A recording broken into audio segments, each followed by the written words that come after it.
he slid the tip in her tied her lunchbox, and I thought somebody had some fans on. Ooh, ooh, ooh, Pastor. Yes, I've been needing this all week. You make me feel good, Pastor.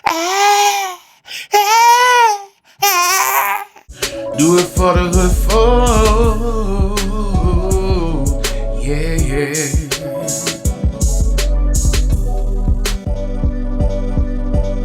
Hey, what's up, hood folk? This is Jeremy. So as I make this video, it's Friday afternoon. I'm kind of mad in a way because I was sitting in this chair over here, waiting on Rashard to get dressed to come do this video. And we got so caught up in the moment, in the heat of passion. But now we got so caught up in the moment of talking about something else that we end up over talking so much that we ran out of time for him to do the video that So now I'm doing a video by myself. I really didn't plan on doing a video by myself today. I really did not plan on doing a video by myself today. But I was like, well, I got to give my hood folks some. And y'all like stories. And there's so many stories I could tell y'all about stuff in my past. A lot of them is a mess. They a mess, like a hard out mess. And I can tell y'all that I ain't trying to say my past is like filled with like unlimited events, like, oh my God, but they are filled with a lot of just like, ooh, a lot of fuck shit. From 2003 to 2008, those years of my life, I was 21 to 26. Those years of my life were just spent with just like, just a lot of just bullshit. The first time I smoked weed was in 2005, for real. The first time, it's just like a whole lot of stuff. But then a lot of my stories are based around sex, and I don't want to just be a sexual channel like, oh my God, it's always sexual based. But they be the funniest stories.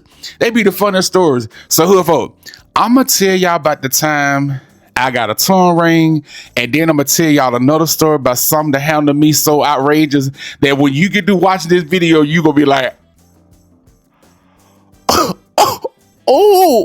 it's worse than the dude that threw the mailbox in the damn lake. It's worse than the dude that had my friend who had the fat boy that broke the girl bed, or the time I broke the girl bed. This story here is off the chain. So, so since it's Friday, you ain't got nothing to do. This some bullshit. Rashard just left me here by myself to do something. And y'all, let me tell y'all about this shit. Y'all, I really wasn't planning on doing a video by myself today, for real. I really wasn't. Anyway, it's Friday, like I said. I can remember this story because this happened on a Friday in 2004. The time I went and got a tongue ring. Look at this picture right here.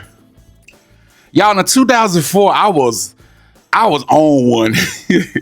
I had lost a good bit of weight. Well, y'all can't tell my before because I don't have no minute before pictures in 2002 and 3. I had to go dig down in the archives when I go back to Alabama. But I had lost a good bit of weight, and I wanted to get me a tongue ring. Y'all, the tongue ring situation was like, whew. I don't know what I was doing. I thought I was trying to express myself. I still got it. Look at it.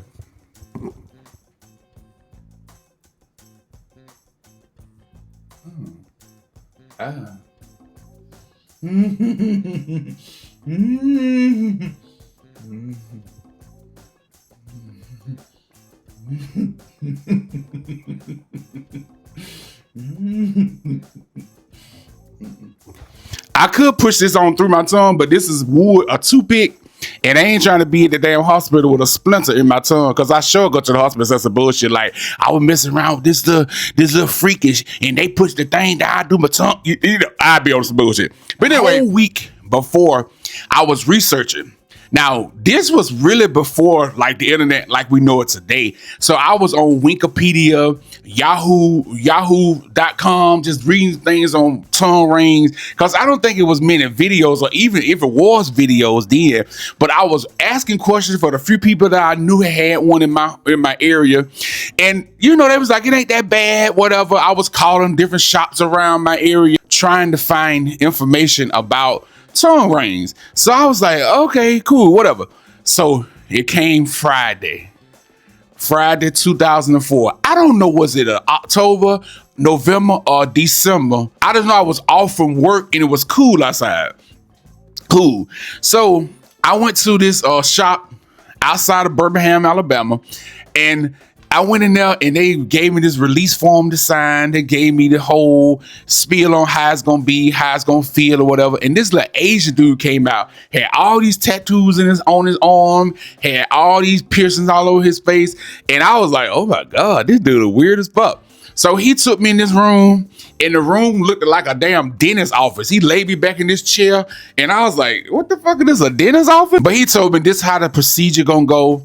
And do I have any questions? So I asked him, will I still be able to eat? And I'm thinking about some food, right? So he was like, you'll be able to eat, but you need to eat soft food, mashed potatoes, grits, maybe some eggs. But for the rest of the day, you may not be able to eat much because your tongue may have some swelling as well. So I was like, okay, cool. Y'all, he pulled out these clamps, and he seemed like he pulled my tongue down to my damn knees. I said, damn, like, oh. And he bust out laughing, and I bust out laughing. I was like, damn, he almost pulled my tongue out of my throat. I was like, golly, y'all, I was gagging harder than somebody putting. I mean, it was a mess. But anyway, so he got the big ass long needle, and he stuck it in, and he was in my mouth. That sounds so pause, but no, he was in. How do I even say this without this sounding weird? And y'all, how do some sound weird to me? But anyway, he was in my mouth working, and he was doing something, but the next I know, he boom, boom, boom. And about 5 minutes later, he's like, all right, you're all set. And I'm like, really? And I was like, okay.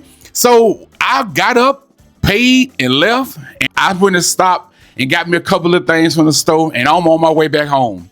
So I get home in 2004, y'all. I was eating salads every day because I was really losing weight, and so I was eating salads every day. So I went and stopped at this restaurant in my hometown, and I got me a little chicken Caesar salad.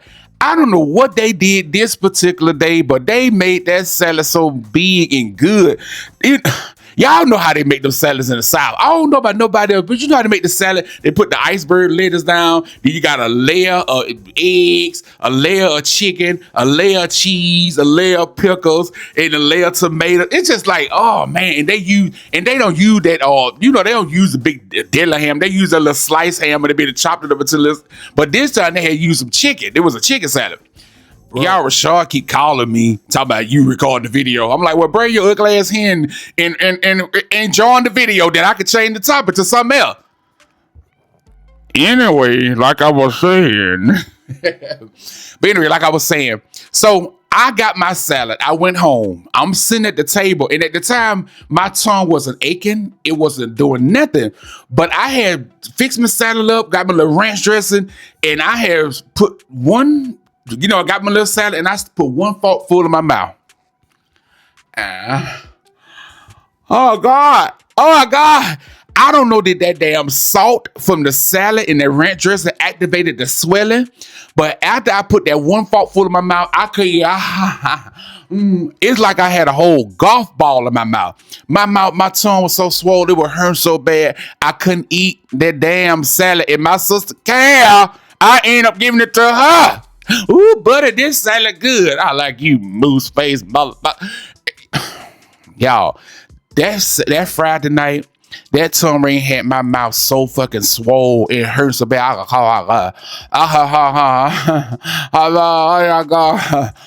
hurt so bad. It was so painful. Y'all, the tongue ring hurt so bad. It was so painful. Tongue was so swole, slobbing out of the mouth. Then I couldn't sleep good because my crazy ass kept thinking that I'm going to end up going to sleep and swallow the tongue ring and wake up. I'm sitting there thinking that I'm gonna swallow this over and die. The first week was awful. When I tell you I was on a fast, choking.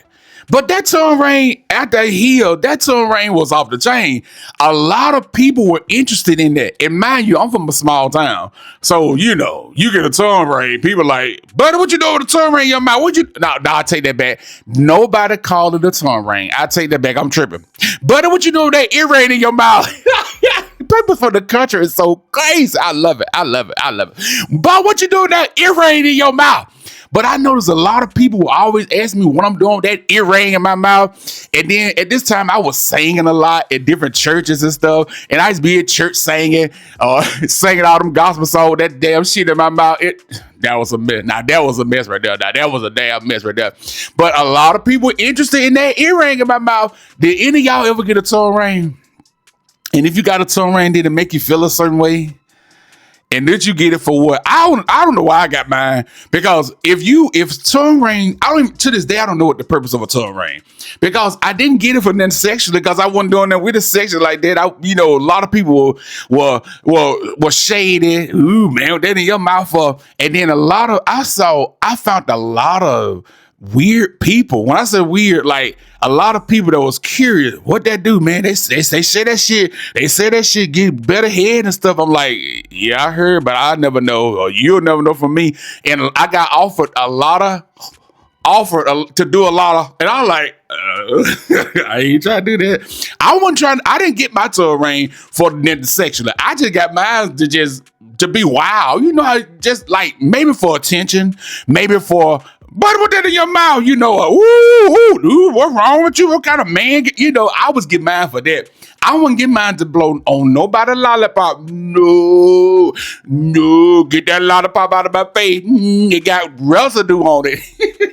So y'all, that was the story of the time I got a tongue ring. Why did I get a tongue ring? My mama was disappointed. She's like, you should take that shit out of your mouth. You should not have that shit in your mouth. I'm like, mother, I don't have any shit in my mouth. I don't eat groceries. This is a tongue ring. This is an earring. Yeah, she hated it. She was like, anyway. But at this time, like I said, I was working at a radio station. Y'all, I got the job at the radio station. I'll tell you this story real fast, too. So I got a job at the radio station. 2001, I had won some tickets to see Bill Cosby. He was going to be in Philadelphia, Mississippi, performed at the casino down in Philadelphia, Mississippi. In 2001, I was only 20 years old, so I couldn't go to the casino. I couldn't go to the place where he was going to be performing at. But I went to the radio station to pick up my tickets. When I was in the radio station, the DJ was doing their thing, and I was sitting there waiting to them to bring the actual tickets. In 2001, you was getting actual hard down tickets, like paper tickets. And so I had told with the other DJ, oh, I could do that job right there. That's easy. Talking shit, calling bluffs and whatever. And they was like, can you really? I said, yeah. So they took me in the studio, and I was, just looking around and say, yeah, I can do that. I know how to do that. I know how to sing. I'm a singer. I write. I perform. I can do all this. So believe it or not, they gave me an opportunity to be on the radio. And I was shocked. Y'all, I was shocked. I think one of my cousins went down to the casino to see Bill Cosby, because like I said, I wasn't old enough to go. But working at the radio station, I learned a lot of stuff about radio, media, how to talk. That's why I be finding myself kind of weird out when I be on YouTube talking. Like, I should slow my talking down and speak in a calm voice and have diction in my voice and speak in my radio tone.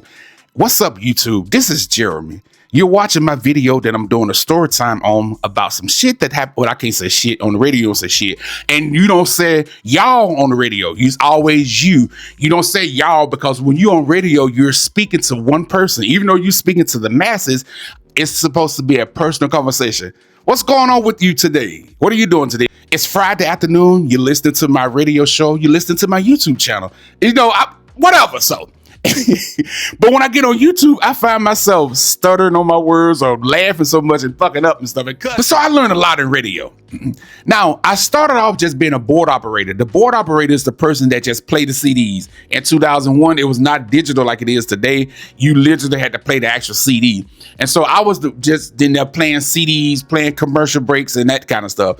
And then in late 2002, that's when they gave me the opportunity to start talking. And I was doing blues. The first time I was really talking on the radio is playing blues. Now, I'm from the South. Blues is this music I can listen to a couple songs, then I need some R&B. I don't, Southern Soul, the same thing. I can listen to a couple of songs, I need some R&B. No hate. Y'all know I'm no hate. I went from old school R&B to contemporary R&B to blues. And then the last show I had, the last of 2003, they had a Sunday morning DJ who happened to be a preacher, but his ass could not come to the radio station on time. The radio now, his show starts at 6 o'clock every Sunday morning, 6 o'clock in the morning. But he was never there on time. He was never there on time. He was never there on time. And if you know anything about radio do not like dead air. They do not like dead air. And at this time, this is going on to 2000 and the last of 2003. So they had went from a DJ being there 24/7 to now they had the computer as they say, the satellite playing for a couple hours. At Sunday morning, the satellite would cut off at 6 o'clock on the dot. And then it was a lot of dead air because the DJ wasn't there. So my supervisor gonna ask me, or my program director gonna ask me, I want you to go and do the Sunday morning gospel show. And I'm like, what? I don't want to do no gospel. No. And I'm like, I was doing the blues and stuff. I'm like, I don't want to do no gospel. Well, you gonna do the gospel. I'm like, I don't want to do the gospel. Well, we do the gospel till we find somebody. I'm like, all right. So then I started doing the gospel, and gospel was okay. Gospel, okay. You got to realize this is Mississippi. People in Mississippi like all type of gospel music, but I like Kurt Franklin, Mary, Trinity 5-7, Dawkinson and Dawkinson, Kurt Frank, in Mississippi, they'll listen to a little of that little buzz. Okay, so be it. They'll listen to a little of that. They want to hear, I'm going home on the morning train.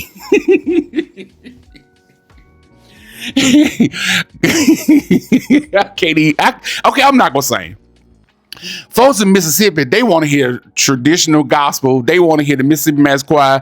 They want to hear Lee Williams and the Spiritual QC. Oh, you didn't have to wake me soon this morning, but you did, Lord. They want to hear that. They don't want to hear take the shackles off my feet so I can. No, they don't hear that. They don't want to hear that. They don't hear that. Anyway, so I was doing the gospel, and I was doing a lot of contemporary gospel, and people were like, no, play more the old school gospel. So then eventually we worked out the kinks, and I got my show, Gospel Grooves with Jeremy, right here. You're listening to Gospel Grooves with Jeremy. Good morning. This is Jeremy. We got a lot of gospel music coming for you. Are you getting ready for church? Are you getting ready to serve the Lord? I got your gospel right here. If you want to hear a song, make sure you call me up at 1-800-145-3813. Your boy Jeremy is right here playing your favorite gospel jams early Sunday morning. Hear me? Oh, look at me. I sound like a radio DJ. Damn. I got scared. Thought somebody else was in here with me. But that was my show. Now, I'm FM. It's a glass hallway right here that I look out and I can see AM. AM side, if y'all listen to AM, it sounds like somebody frying chicken on AM, right? All that crispy popping and crisping and all that kind of good stuff, right? So AM is, I don't like AM. Even before I got into radio, today I don't like AM radio. It's too much crispiness going on. It was a lot of preachers on the AM side, and the station would sell air slots to these people. They would come up to the station either to preach for 30 minutes, or they'll bring a tape that they recorded last week from their last week's sermon and play it for 30 minutes. And it was a lot of different preachers, old preachers from Mississippi in the area would come up there, and I would watch these old men. And at first I was kind of like embarrassed because I got this big ass tongue ring in my mouth. I got this big ass tongue ring in my mouth. But then at the time I was like, I don't care about these folks. I'm grown. I'm a grown man. So I would see men come up there. I love my wife, but they got their little hoochie with them sitting in the lobby waiting. I'm like, you love your wife? That ain't your wife right there. That's your granddaughter. These people coming out high and drunk, and they was on one. I ain't gonna lie. At least 70% of the preachers that came in on Sunday morning from 6 to 10 when I was on the air, they was either drunk, high, doing the most, got their little girlfriends with them, just off the chain. And I always just sit there like, that is so weird. These people are over here doing all this hard down preaching, and look how they are. These is a mess. I met this guy who had a show. I'm not calling this man name. I ain't saying nothing about this man. This man had the body frame of Frankie Beverly.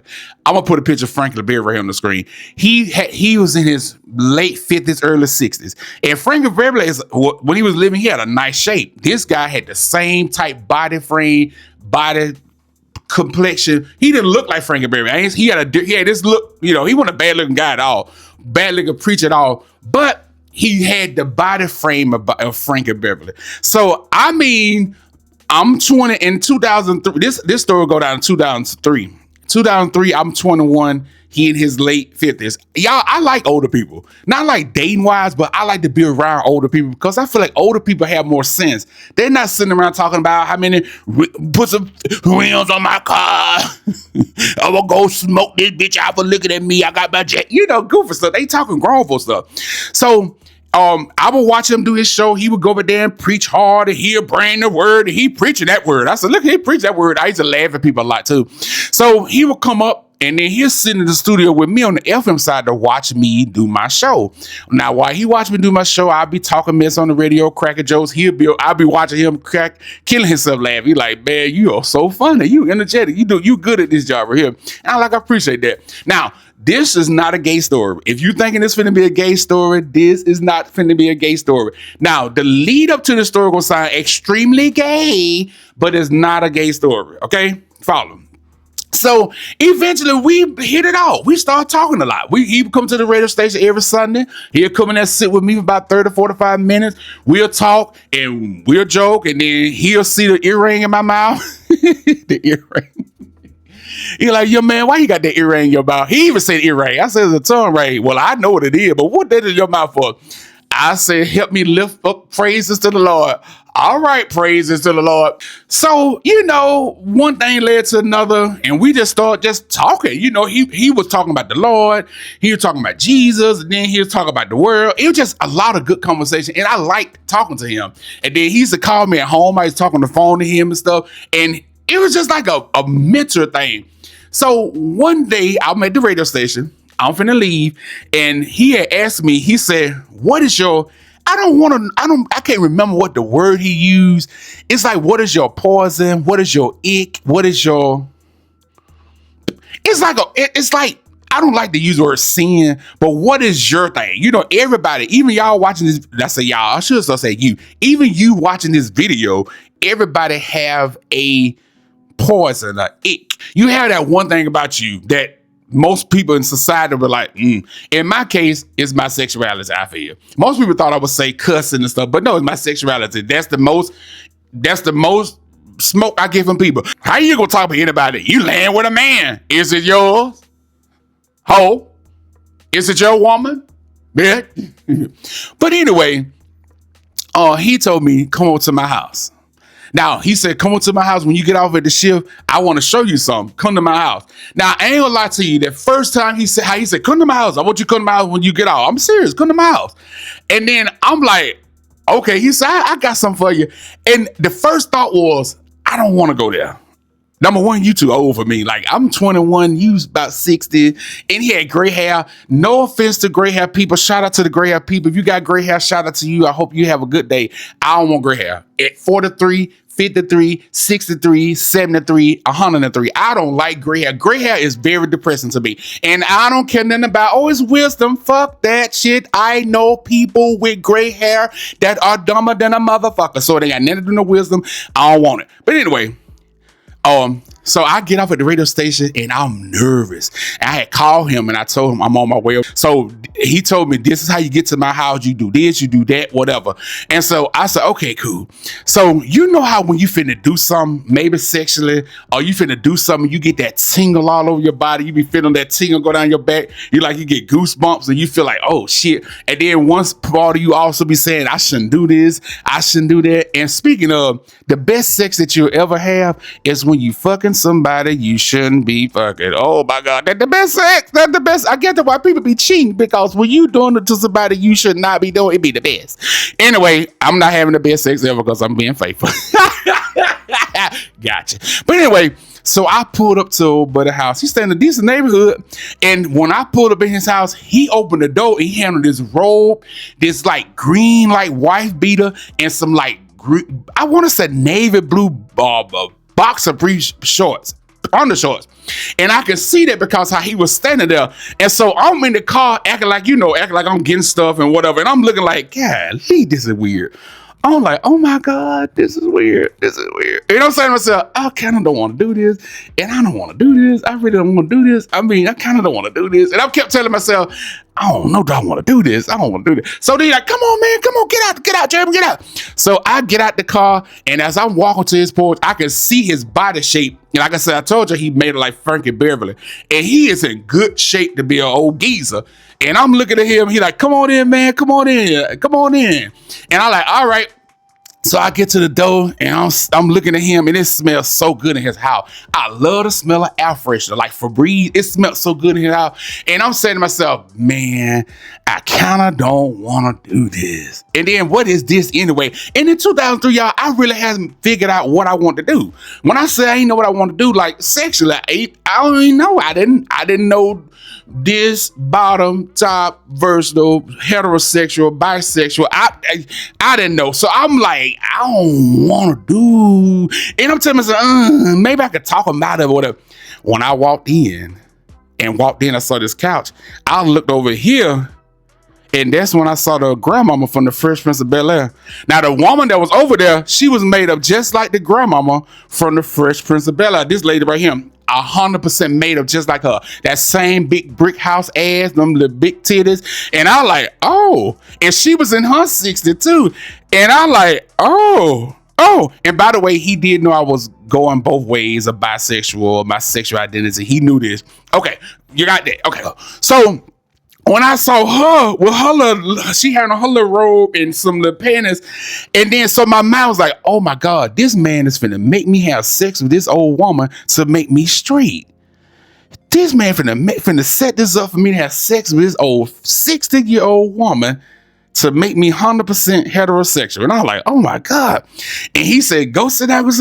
And then hey, Jeremy, I was listening to your show. It was so good. And I'm like, how in the fuck you gonna tell me you listening to the show and you got on a little necklace? Hey, and I'm looking at him like, how you gonna invite me to your house and you got on these, oh my God. I ain't gonna lie, I was turned on. So then he said, get down, get a seat. You want something to drink? I said, yeah, I'll take something to drink. So he brought me out something to drink. I came in with a water drink, but it was sweaty. The drink was cold, real cold and sweaty. So he's sitting down and they was talking to me about my show, how fun I am. She says, nice to meet you, boy. You are funny on the air. You are really energetic. You really have an interesting morning show. And we were just chatting and talking, and then it got quiet, and then he started rubbing on her leg and rubbing on her face and stuff. And we were just sitting there smiling, and he was looking at her, rubbing on her. And I'm looking like, what is finna go on in this room tonight? Golly. And I'm like, oh my God. So I'm tripping out hard. I'm tripping out hard. Literally. No, I wasn't that kind of hard. I was tripping out, nervous. I was nervous. He kept telling me, just relax, man. Just relax, brother. Just chill. We just having a little fun. So the next thing I know, he started fingering her. Now I'm gonna make this. I want to talk vulgar, but since this is YouTube, I will clean it up for the sake of YouTube. Even though you can talk vulgar, but I will clean it up. I'm gonna try to stay away from vulgarity in for the rest of the story. Anyway, so he started fingering. And I'm listening. I'm thinking at 21, I'm thinking if a woman is over 50, she ain't getting wet no more. It ain't the waterfall is dry up, but in her case, it sounds like somebody was in there playing in bathtub water. It would just splash waterfall. I was like, oh my God, this woman did what? Goddamn. And I was like, oh, he was just touching and playing, and she was just touching on here, rubbing on here, but smiling and stuff. This me. So then he ended up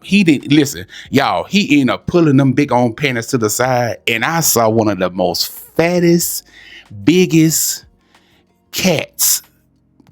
I'm gonna leave it at that. Cats. I saw one of the fattest, biggest lunch boxes. Let's call it a lunch box. We're gonna call it a lunch box for the sake of the video. I saw one of the fattest, biggest lunch boxes in my life. I was like, oh my God, that's a big lunch box. And it was hairy. That looks so good. I'm gonna tell y'all, shaved body, that's disgusting. That don't even look right. But anyway, it was hairy, and I was like, oh my God. And so he started playing all in it, and I was like, oh my God, this is not happening in my face. The pastor now I know that I'm talking about a pastor from Mississippi. if he's still living today in 2025, this pastor had to be 80s, in his 80s now. But at the time he was, so he got down there, and I'm gonna tell y'all this right here. That's when I found out that I like to watch a man eat a woman lunchbox. Eat the food out her lunchbox. And because it's something about an alpha man, a real alpha man eating a woman lunchbox. And I'm like, and he was, and this woo, pastor. Stop, pastor. You something else. Woo. And this me. Oh, I wasn't making no noise. I was just sitting there like this, like, oh my God, this is not happening. And I'm thinking to myself, now, who in the hell I'm gonna be to call and tell about this? Cause this is a pastor. We in a small town, and I don't want nobody getting stuff back, whatever. So he pulled out that Lysol can too. I'm gonna tell y'all this. This gonna be the most vulgarity I said after this. It's something about Mississippi, South Carolina, Alabama, Tennessee, and Arkansas. I ain't never in my life seen men with the biggest fishing poles in my life. I said, God, dog. Anyway, this old geezer pulled, and I'm like, oh my God. So anyway, he slid the tip in her tied her lunchbox, and I thought somebody had some fans on. Ooh. Ooh, pastor. Yes, I've been needing this all week. You make me feel good. This me. Y'all. I'm seeing watching the pastor go to work on Sister Claire, and he working her good. Y'all, it wasn't no pound town. It wasn't no bump, bump, bump. It like he was scooping ice cream. He was long scoping. And I was like, oh my God, the pastor doing all this. Golly. And so my brain, even all this going on my face, I'm extremely turned on. This is weird. And at the same time, y'all, I'm saying to myself, is this dude setting it out for me to go next, because he don't want me to be with dudes. He want me to be straight. Because I'm thinking to myself, the only reason this man doing this because he can see me. He thinking I'm a virgin. I'm gonna watch him have this woman, and then I'm gonna get some next. And I'm saying to myself, I don't want to go next. I don't. If she was 21, 22, yes, but she's her 60s. I don't want a 60-year-old granny on me, and I'm 21. Y'all, about 35 minutes. When I tell you and when he took out the towel and he just flooded the whole scene all over her chest, all over her titty, it was just like, and I'm like, oh my God. Oh my God. Y'all, it looked like I had peed over myself. Why? Because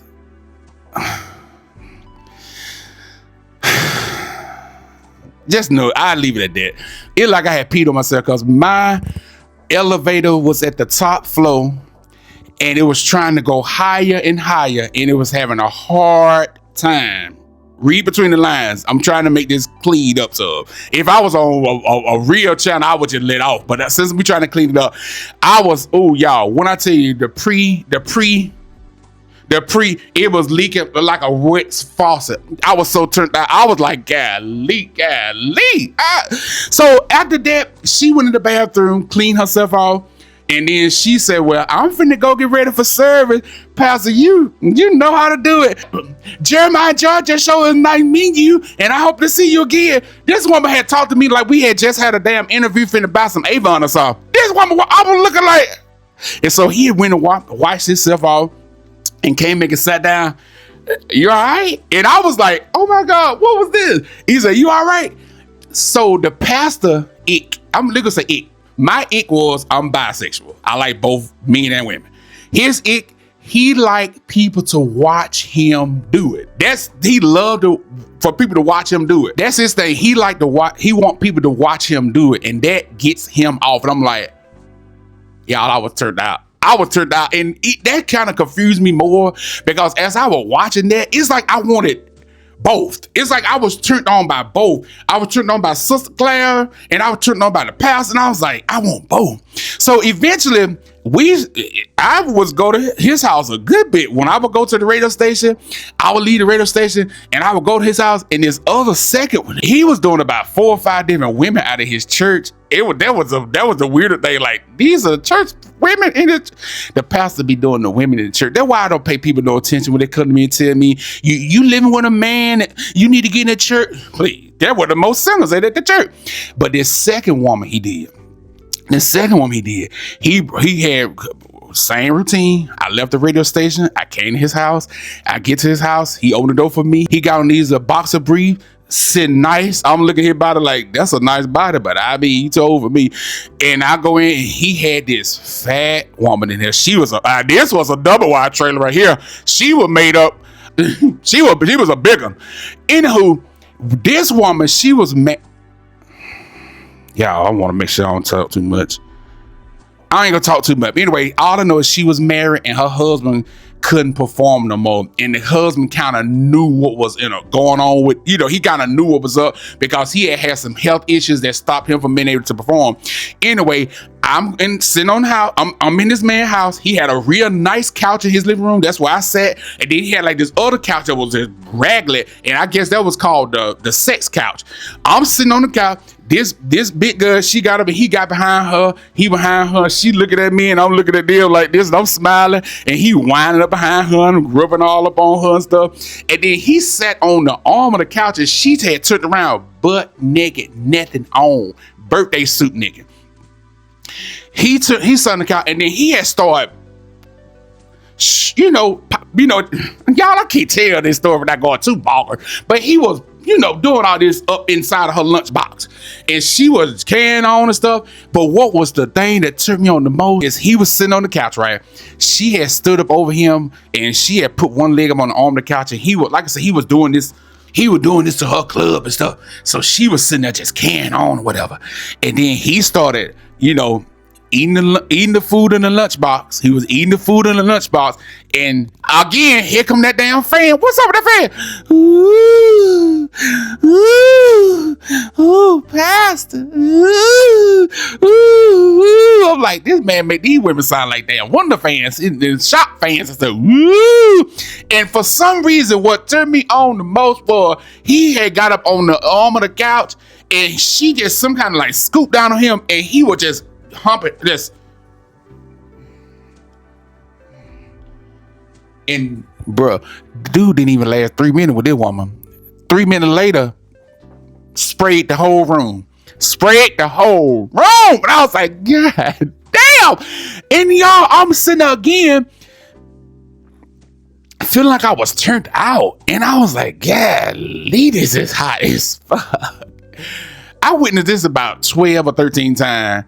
And, it was just like, golly, it was just so hot.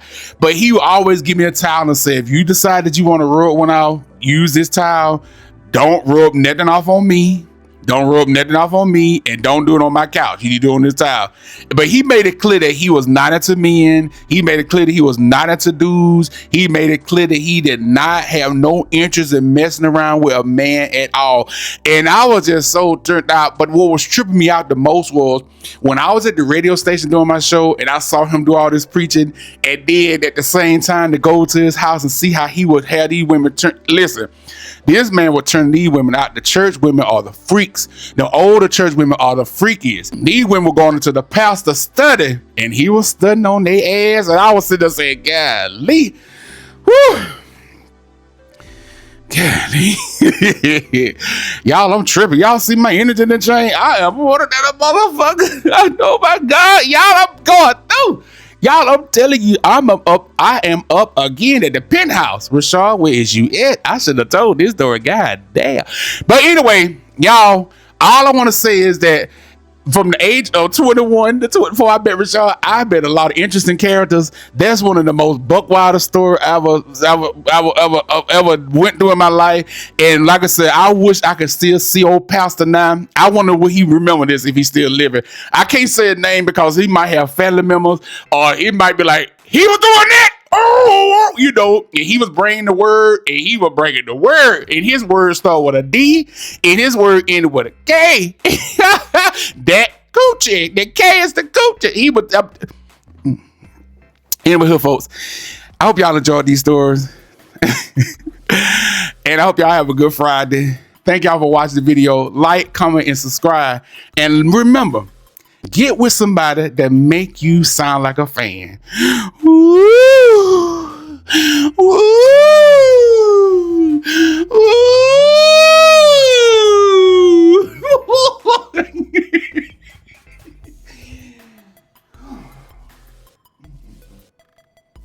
Damn. Yeah.